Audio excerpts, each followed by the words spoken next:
Every year, my company buys more than £100 million worth of property for our clients, so we're always scouring the country for a bargain. So, which 5 places across the UK are the cheapest to buy? Well, in this video, I'm going to reveal them and then rank them by how good of an investment they actually are. Because when it comes to property, cheaper doesn't always mean better. Plus, at the end, I'm going to give you 2 bonus cities that aren't necessarily the cheapest, but offer extremely good value for money. So this first city is at the very centre of the UK, which is a large part of its appeal. Its central location and place at the heart of the motorway network has made it a major logistics hub. Amazon alone has more than 2 million square feet of warehouse space there, which it's continually adding to. As a result of all this local employment, rental prospects are strong. In fact, of all the investments we've ever made, these have had the most impressive rental growth over recent years. So our places always rent super fast. In case you haven't worked it out, I'm talking about Doncaster. It's amazing that it's made the cheapest list, with an average property price of less than £160,000, because it does have so much going for it, being such an employment hub, but also offering a really nice, relaxed, semi-rural lifestyle. Of course, like everywhere I'm going to talk to you about, in Doncaster you need to be careful about where you buy. Like any city, it has highly desirable areas, but also some pretty scary ones. I'll come back to this later on, but for now, let's move on to somewhere even cheaper. This next city is the absolute cheapest on the list, with an average property price of £109,000, or half a parking space, to put it in London terms. But is this somewhere you really want to be investing when there are Reddit threads from worried people asking whether it's safe there? We're talking about Middlesbrough, and whether the cheap price should tempt you to invest will depend on 2 things. The first is, again, picking the right location. Middlesbrough has some important local employers, and it's close to beautiful beaches and countryside, but it also has some shockers. And searching for the absolute cheapest investment will guide you towards the dodgier areas, where the return on investment might be good on paper, but problematic to collect in practice. So you need to find a happy medium, but it's also a location where property prices in any part of town may struggle to meaningfully grow. The North East as a whole has lagged behind the rest of the country during the current cycle, partially as a consequence of its lack of connectivity to London and relative lack of investment. And while that means that there is the potential for it to catch up and reward anyone who's invested there, that growth is likely to happen quickly right at the end of the cycle. So if capital growth is something you're chasing, timing will be a big factor. Now, if I'd asked you before this video to guess places that would make this list, Middlesbrough might have been on there, but chances are this next one wouldn't.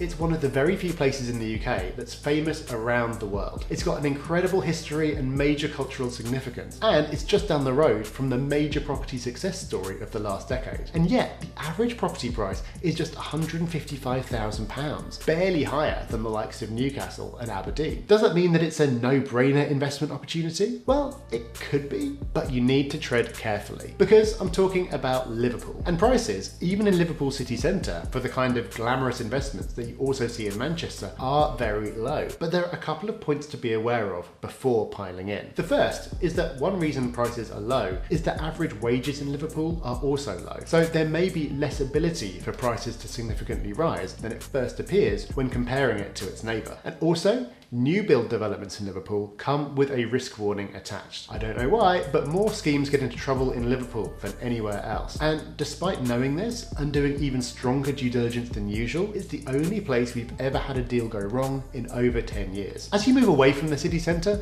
there are both opportunities and risks. South of the centre, areas like Sefton Park, for example, are highly desirable and have strong growth potential. But if you're overly tempted by a bargain and venture north of the centre, where you can pick up properties for as little as £50,000, you'll more likely find that as a result of the lack of fundamentals, the growth never comes and your rental profit will be lower than it seems on paper. Next up is another city that also has a proud history, is also somewhat in the shadow of a powerful neighbour, and where the average property price is very similar at £142,000. And as an investment location, this city has a whole lot going for it, with strong employment opportunities, a healthy student population, and a thriving cultural scene, all creating demand that pushes rents up relative to the cheap house prices, making for a strong yield. But there is one big reason that I would be concerned about investing here right now, and that reason is political. Because I'm talking about Glasgow, and Scotland as a whole is not a welcome place for investors at the moment. The Scottish government has implemented rent freezes and eviction bans, and is now consulting on making rent control permanent, which is causing Scottish investors to make their investments in England instead, and developers to put their projects on hold. So there's no doubt that Glasgow is a great city that offers strong value, but the political risk is something that can't be ignored.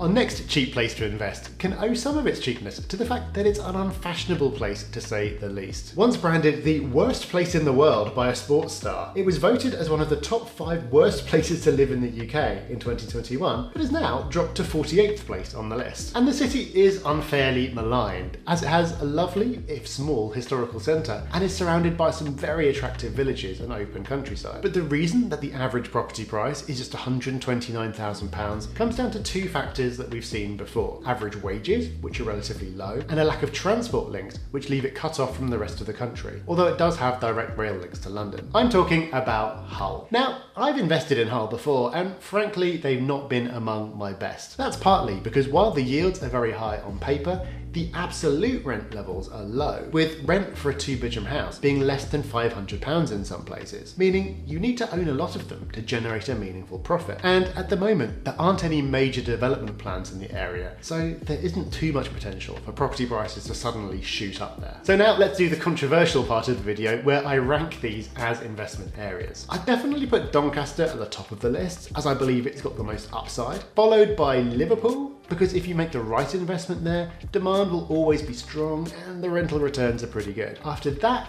I'd probably put Glasgow, because there's always political risk, and if I know what I'm getting into, at least I can manage the investment and already plan for the worst. So I'd just be very careful about my tenant selection there. After that, who am I going to upset the most? I'm going to have to put Hull in 4th, which leaves Middlesbrough in 5th. I'm very sorry, Middlesbrough. But while of course there are good investments to be made anywhere, as a whole, I just don't imagine that house prices are going to increase much there. So it feels like there are better places to buy at the moment. However, in the grand scheme of things, the most important thing to understand is not my rankings, but the factors that are driving them. And the difference between somewhere cheap that stays cheap and somewhere cheap that turns out to be a bargain largely comes down to 3 things: property prices and rents as a proportion of local wage levels, employment and inward investment, and transport links. And that's why I wanted to include our 2 bonus cities. So the first of those is Sheffield, which has a tremendous amount going for it in terms of transport links and employment, yet the average property price is still only £171,000. It's been a bargain for as long as I've been involved in property investment, and at some point that has to change. And the other is somewhere that I've invested recently, which is Derby. Derby is benefiting from a tremendous amount of regeneration for somewhere its size, and because of the local high-skilled employment, it has the highest disposable income of anywhere in the UK. And prices relative to this income are low. The average house price to earnings ratio in Derby is just over 6 compared to 8.1 for England and Wales as a whole. So hopefully this has given you a good idea of where to buy and where not to buy. But